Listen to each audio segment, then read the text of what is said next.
کل کا آخری موقع ان کو آگے بیٹھنے کا. بی بی زہرا کے بچوں پہ رونے والوں، اللہ تمہیں دنیا اور آخرت پہ رونے سے بچائے.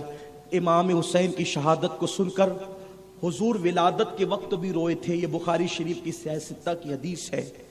اور ابن عباس کی روایت کے مطابق جس دن شہادت ہوئی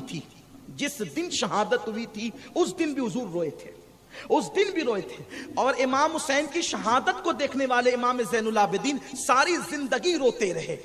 تو یہ مت سمجھنا کہ حسین پاک کی شہادت پہ رونا یہ روافظ کا طریقہ ہے. روافظ دوسرے انداز سے ہنگامہ آرائی کرتے ہیں، ہم محبت میں روتے ہیں. ارے جب ایک گمشدہ بیٹے کی گمشدگی پر یعقوب علیہ السلام کو ساری زندگی رونے کا حق ہے، ساری زندگی رونے کا حق ہے، اور روئے. امام زین العابدین ساری زندگی روئے. محبت حسین میں اگر تم رو رہے ہو تو یاد رکھنا ہم ماتم نہیں کرتے، لیکن ہم محبت میں آنسو بہاتے اور بہائیں گے. رونے تو اس قوم کو محبت حسین میں، کیونکہ انہیں یہاں نہیں رونے دو گے تو یہ قوم ہیرو ہیروئن کے جدائی کے مناظر دیکھ کر رو رہی ہے. جو قوم ہیرو ہیروئن کے جدائی کے مناظر دیکھ کر رو رہی ہے، اگر ہم اس قوم پہ پابندی لگا دے کہ محبت حسین میں بھی نہ روئیں تو پھر ان کے آنسو کہاں جائیں گے. اور یاد رکھنا ماتمی بن کر ہنگامہ آرائی کرنا یہ اہل سنت کا مسلک نہیں ہے، لیکن محبت میں تو پابندی بھی نہیں ہے. حضرت ابراہیم کے وصال پہ حضور کی آنکھوں میں آنسو تھے. صحابہ نے کہا حضور آپ بھی رو رہے ہیں. آقا فرماتے ہیں آؤ فغاں کرنا، چیخنا چلانا یہ منع ہے، لیکن آنکھوں میں آنسو کا آ جانا خاموشی طور پر یہ محبت ہے، یہ محبت کی وجہ سے ہے.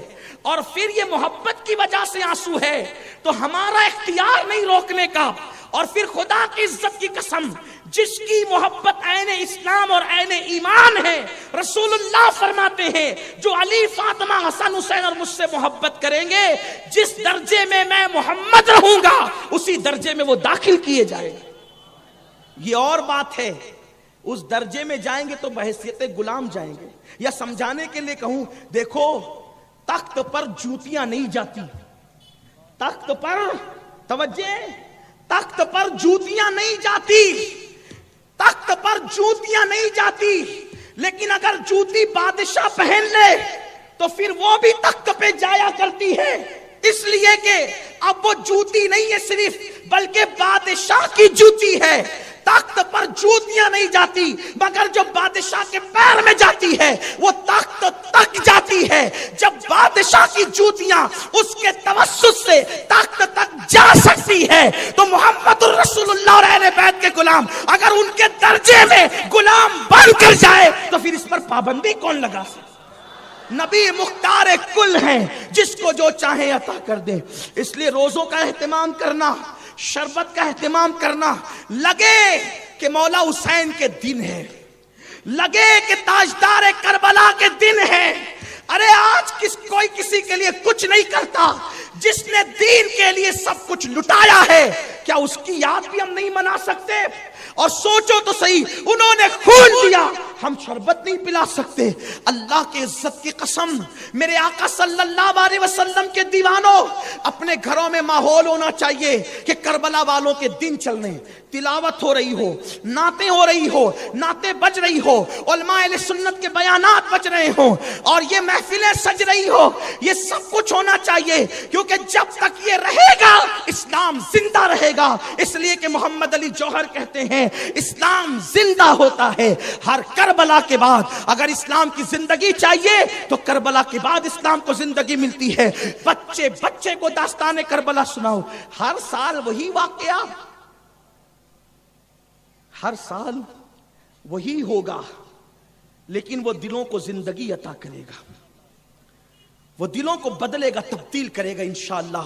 میری نوجوانوں سے گزارش ہے عاشورہ میں ہولہ پاڑ نہ کریں، جھگڑا فساد نہ کریں، ہنگامہ آرائی نہ کریں، روزوں کا اہتمام کریں، غسل کریں، عاشورہ کی دعا میں شرکت کریں، روزے کا اہتمام کریں، تلاوت کا اہتمام کریں۔ یہ نہیں کہ بازار میں کھلونے بک رہے ہیں تو بانسریاں لے کر بجانے لگے، بھونگے لے کر بجانے لگے۔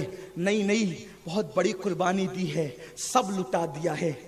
آج جو کلمہ پڑھ رہے ہو نا، کلمہ، یہ کلمہ تمہارے پاس صرف اس لیے ہے، حسین کی قربانی ہے، آل حسین کی قربانی۔ جو نمازیں ہیں نا تمہارے شہر میں بلکہ پوری دنیا میں ہر مینار سے جو آواز بلند ہوتی ہے، یہ مولا حسین کی قربانی کا صدقہ ہے۔ کل بھی آپ جلدی آئیے اور یاد رکھیے وہ وادی نور، وادی نور یاد ہے؟ کتنوں کو یاد ہے؟ کون سی تاریخ ہے؟ 9، 10، 11، سب نے آنا ہے نا انشاءاللہ؟ ہاں، یہ مالیگاؤں امام حسین کے غلاموں کی زمین ہے، صحابہ کے غلاموں کی زمین ہے، صدیق و فاروق عثمان و علی کے غلاموں کی زمین ہے۔ انشاءاللہ سب آئیں گے نا انشاءاللہ؟ اب کل اور پرسوں اب 2 ہی دن بچے ہیں تو جلدی آئیے، کیونکہ ٹائم پر گفتگو ختم کرنی ہے۔ اللہ تعالیٰ توفیق دے، گفتگو کے درمیان کوئی غلطی ہو تو اللہ معاف فرمائے۔ استغفر اللہ وما علینا الا البلاغ۔